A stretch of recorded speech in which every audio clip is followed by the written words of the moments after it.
What is going on, guys, and welcome to the very first week of the top 10 in 10. Now, Patrick, what's the top 10 in 10? So this is where we posted yesterday on IG Story to capture your questions so we can answer the things that you guys actually want to know about. So we're going to answer them in one question per minute over 10 minutes, hence the top 10 in 10. So they're rapid fire questions. So, Zach, let's kick us off. Alrighty, question one we've got, how frequently should I train a muscle group? Okay, so muscle training frequency, on paper I should say, you would train a muscle once every 72 hours. However, because that's how fast it recovers.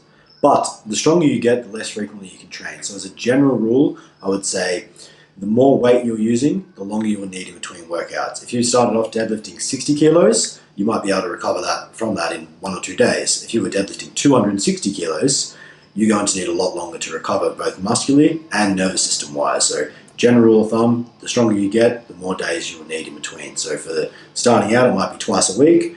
Then you might notice that frequency go out to once every 5 to 8 days.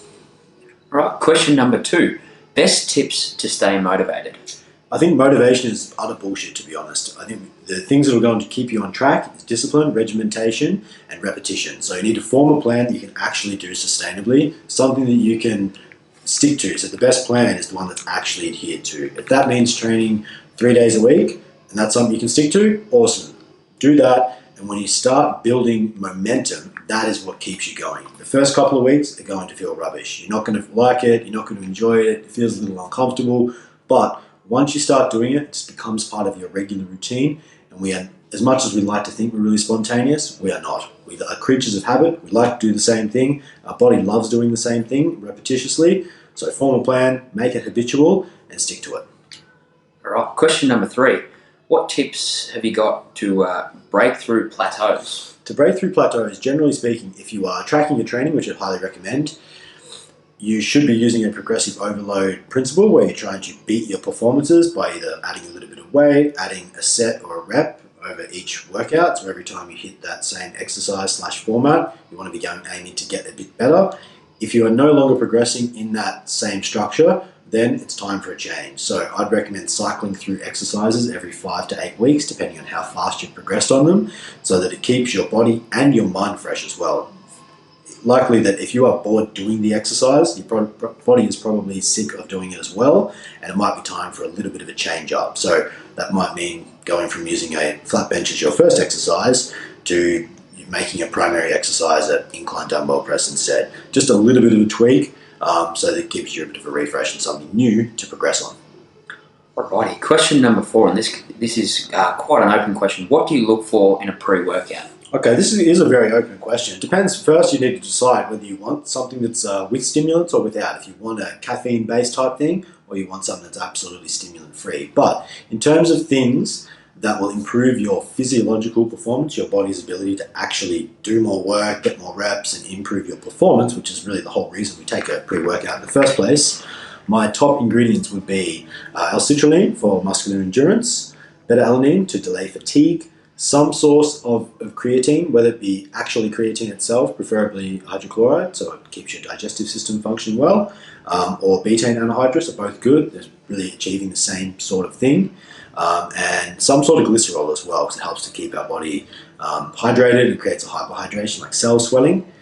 And then, for most people, you want stimulants in a pre-workout. Most people take it for the energy. So a little bit of caffeine anhydrous with a little bit of some sort of slower acting caffeine, and maybe something for mental focus, like my personal favorite would be alpha GPC. Beautiful.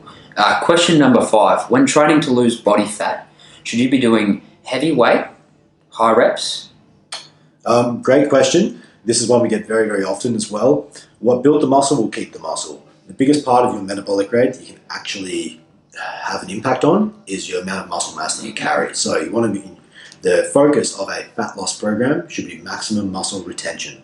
So you still want to be aiming to increase your performances, to get more reps, to basically be able to stimulate more muscle tissue and play a long game. You're not going to lose 20 pounds of body fat overnight. We should be having a realistic, sustainable rate of fat loss. And if your goal is to lose 5 kilos of body fat, and we want it to be actually body fat, not body weight, then you'd really want to allow 10 to 20 weeks for that to realistically happen.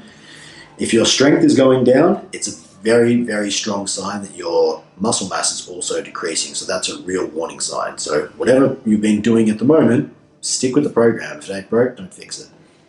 Question number 6. Best tips for recovery.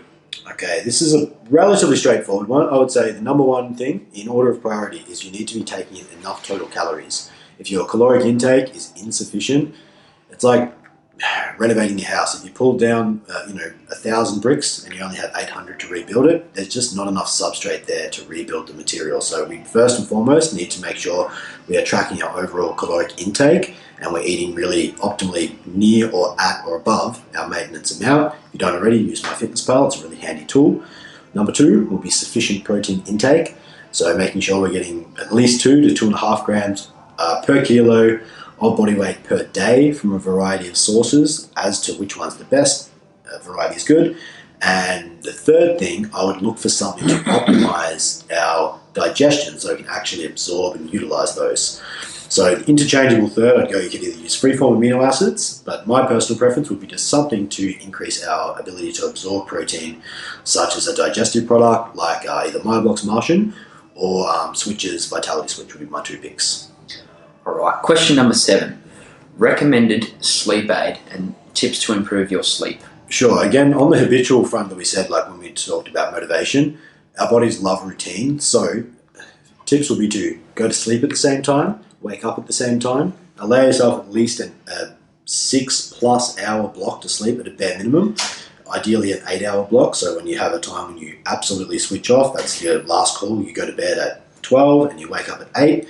That's the time regardless, and try not to vary too much away from that. If you vary more than 2 hours, it really messes up our sleep circadian, and that's where if you sleep in one day, say you sleep in on Sunday morning, and then you notice that the next day you feel like crap, it's basically because we're sort of off our rhythm. So sleep and wake up at the same time, sleep in a completely dark room, avoid stimulants in the 6 hours before sleeping, because that's generally the half-life of caffeine, and if you're looking for something to help calm you down and get a more restful sleep, a source of ashwagandha is a really good one, and magnesium. So my 2 picks would be Switch's Adrenal Switch and Insane Labs Nightmare would be the 2 topics.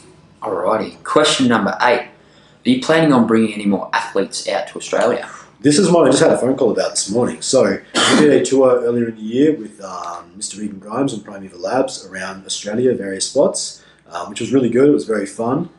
So we are discussing doing something like that. So a couple of good friends of ours, both Regan and the Gorilla Chemist as well from Chemix. So we have a little get together in about a week or 2 in Vegas to discuss some of the details. So stay tuned to the socials. I think that you might see something about that later in the year. Regan's competing in the Romania Pro, which is in, from memory, late October.